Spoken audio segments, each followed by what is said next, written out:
Bonjour à tous, je m'appelle Aurélie. Mon travail consiste à vous accompagner dans l'évolution de votre carrière.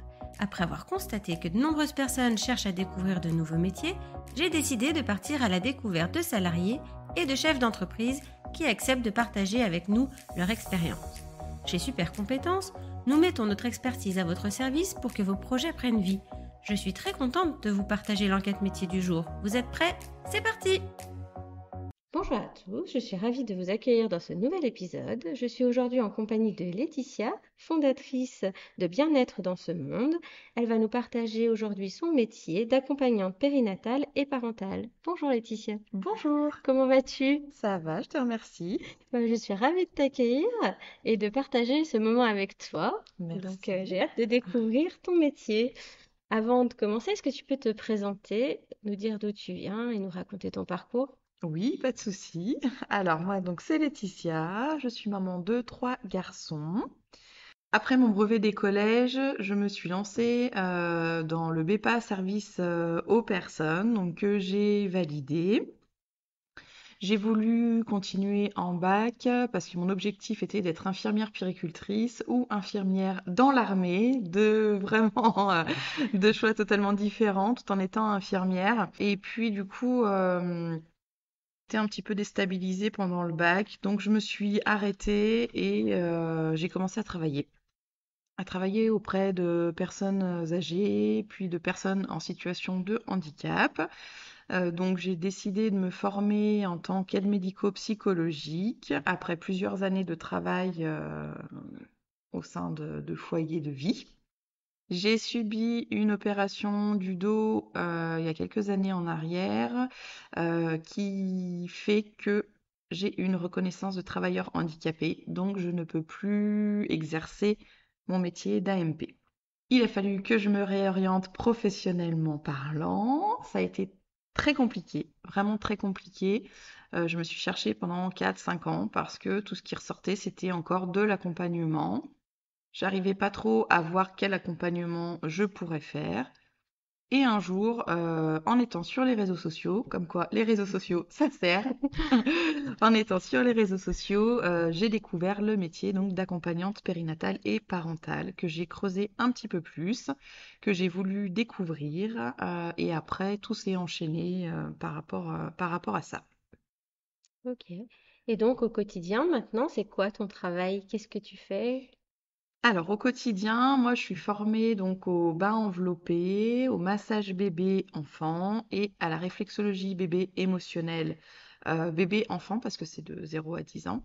Je propose aussi des ateliers bébé signe. L'objectif de mon travail, c'est de vraiment aider les parents dans leur parentalité. Voilà, dans leur parentalité et aussi de créer du lien avec leur tout petit.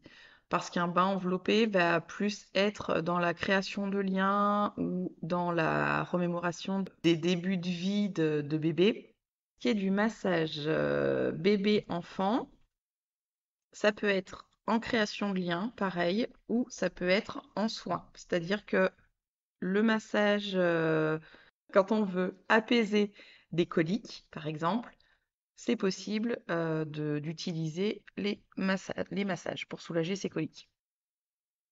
La réflexologie bébé émotionnelle, pareil, c'est la réflexologie. On peut faire une séance de bienvenue à bébé pour tout simplement créer du lien et passer un temps avec son bébé. Ou on peut également venir apaiser des maux du quotidien ou soulager des maux du quotidien ou apaiser des émotions. Ok. Et donc, c'est tu reçois des parents, mais c'est pas forcément leur premier bébé. Non, pas forcément. Ouais. Il Mm. y en a qui en ont jamais fait, par exemple, avec leur premier bébé, qui viennent te voir. Tout à Tout est fait. différent, en fait, Tout est différent. Ouais. avec chaque enfant, avec chaque parent. Oui. Très bien. Quelles sont tes conditions de travail?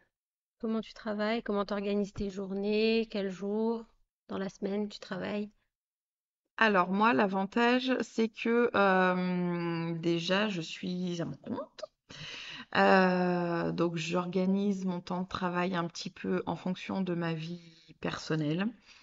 Je peux travailler en collaboration avec des partenaires comme des sages-femmes, des photographes ou encore d'autres professionnels dans le bien-être. En fait, je travaille seule, mais à la fois non. Pourquoi je dis qu'à la fois non? C'est parce que le travail se fait avec l'enfant et avec ses parents. Ah, c'est un travail d'équipe avec les parents et l'enfant. Et l'enfant, c'est ça. Voilà. Et Ouais. toi, tu es là pour les aider et les accompagner. C'est ça, pour les guider, les soutenir. D'accord. Tu fais un travail d'intérieur, des fois tu fais des activités extérieures, comment tu t'organises? Au centre où je travaille, j'ai la chance donc d'avoir mon cabinet en intérieur et on a également une terrasse donc côté cour qui est sympathique pour pouvoir faire des ateliers en extérieur. D'accord. Quel type, par exemple, D'ateliers? Oui, On peut faire un massage bébé à l'extérieur, on peut faire une séance de réflexo à l'extérieur, on peut faire un atelier bébé signe à l'extérieur. Après, c'est selon les conditions oui, météo. météorologiques, bien sûr. Ouais. Ouais, ça peut être sympa parce que c'est vrai que ça change de le faire à l'extérieur. On a l'essence qui se développe avec les bruits de dehors. Je Tout à trouve ça, fait, tout à c'est fait. autrement, quoi. Ça stimule d'autres sens. C'est ça. Et puis quand il fait doux, pas trop chaud, pas trop froid, eh ben c'est super agréable de pouvoir faire une séance en extérieur. Ouais, ça change. Quelles sont les compétences nécessaires pour faire ton travail?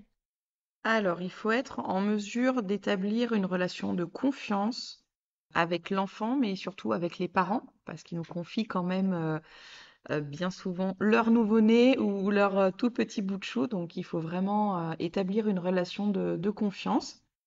Il faut être à l'écoute des besoins et des attentes des parents, mais aussi des enfants, quel que soit leur âge. C'est-à-dire que moi, je travaille toujours à l'écoute de l'enfant. Je prends l'exemple, ce matin, j'ai eu un massage bébé, donc j'ai initié les parents au massage bébé. Le bébé avait 3 semaines, à 3 semaines.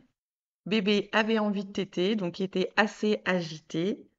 On a arrêté le massage, il a été tété et on a continué le massage après.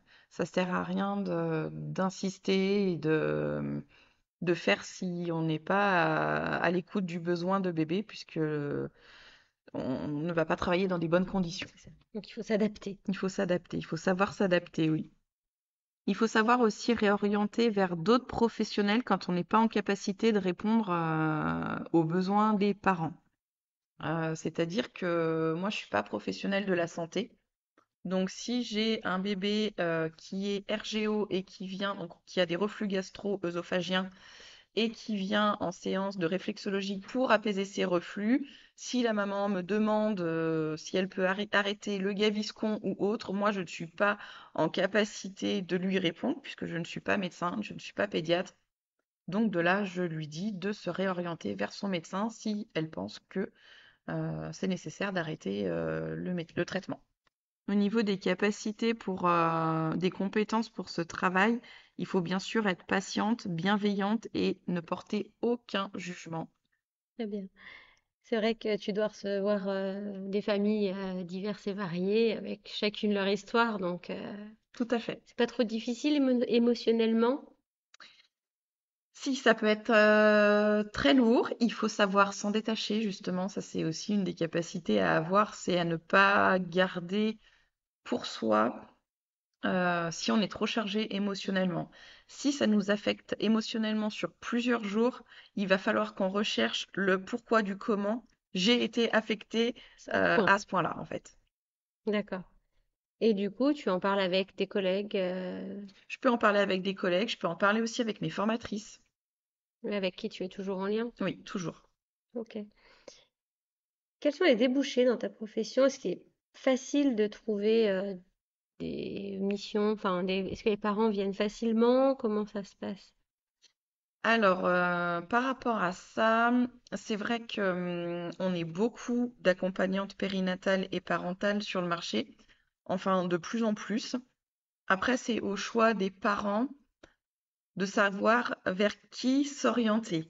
C'est-à-dire que moi, j'ai des comptes, donc un compte Instagram, un compte Facebook, une page, un site, du moins un site internet. Et si le parent est attiré par ce que je fais, par ce que je propose, de comment je le mets aussi en image sur les réseaux ou sur mon site, il va plus venir vers moi que par un autre site qui ne va pas lui parler, alors que la personne fera la même chose que moi. Mais voilà, c'est vraiment les parents décident vraiment. C'est un peu du ressenti, quoi. C'est au ressenti, ouais. C'est au feeling en fait. C'est au feeling. Est-ce qu'il est possible d'évoluer une fois qu'on est accompagnante périnatale? Qu'est-ce qu'on peut faire après? Oui, oui, oui, bien sûr. Il y a une possibilité d'évolution parce que on peut devenir formatrice, par exemple, formatrice de bas enveloppé, formatrice en réflexo, en massage, voilà. Et surtout, il y a vraiment un large un large panel de formations qu'on peut acquérir pour notre activité. D'accord. On peut se diversifier, Tout à fait. proposer de plus en plus d'offres. Oui, oui, oui. Ok. Quel est le parcours pour parvenir à ton métier? Alors, ce métier n'est pas vraiment donc reconnu par l'État, donc il n'y a pas de diplôme. Les seules choses qu'il y a, c'est vraiment les attestations de formation. Les formations donc sont quand même relativement importantes. Ben voilà, il faut pas faire n'importe quoi dans le sens où on a quand même la vie entre les mains. Et donc, il ne faut pas faire n'importe quel geste ou n'importe quoi. On ne peut pas se faire permettre n'importe quoi avec l'enfant ou ne serait-ce qu'un mot mal placé ou mal dit envers les parents. Donc, il faut Mm. quand même un minimum connaître en tout ce qui est maternité, paternité, relationnel, l'enfant, le développement du nouveau-né. D'accord. Ce sont des formations qui sont chères, qui sont onéreuses. Ça dépend ce que tu appelles onéreuse. Ça dépend des centres de formation, Ça j'ai dépend. envie de dire. Ouais. D'accord. Un centre de formation qui est très réputé, ça va être bien plus onéreux qu'un autre centre de formation D'accord. qui proposera très certainement la même chose. D'accord. Donc, faut faire son choix et puis peut-être s'orienter aussi en fonction de ce qu'on voit, enfin, son ressenti, comme on parlait tout à l'heure sur ton site. Tout à fait. Ça fonctionne aussi au ressenti, aux avis. Les avis sont très, très importants, hein, que ce soit quand on est entrepreneur ou justement pour les centres de formation, en fait, les avis comptent puisque les gens regardent les avis. Donc, regarder les avis, c'est important. Aller là où on se sent le mieux, en fait, c'est important aussi. Aller là où le budget Le permet. le permet, c'est important aussi. Super. Quel conseil tu pourrais donner aux personnes qui souhaitent s'orienter dans ton métier? Alors, j'ai envie de vous dire que si vous êtes passionné, vous pouvez foncer. Formez-vous, vraiment formez-vous. Comme je disais, il y a un large choix de formations à faire. Donc, il faut regarder et il faut aller vraiment là où vous êtes attiré. Il y a de plus en plus donc de parents qui s'octroient un moment de bien-être avec leur bébé ou qui cherchent des solutions non médicamenteuses pour apaiser, soulager des maux du quotidien de leur tout petit. Il y a de la place pour tout le monde.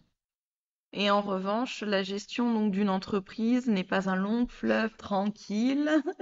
Donc, je conseille de faire des formations aussi dans la gestion, dans l'ouverture d'une entreprise, dans la gestion de l'entreprise.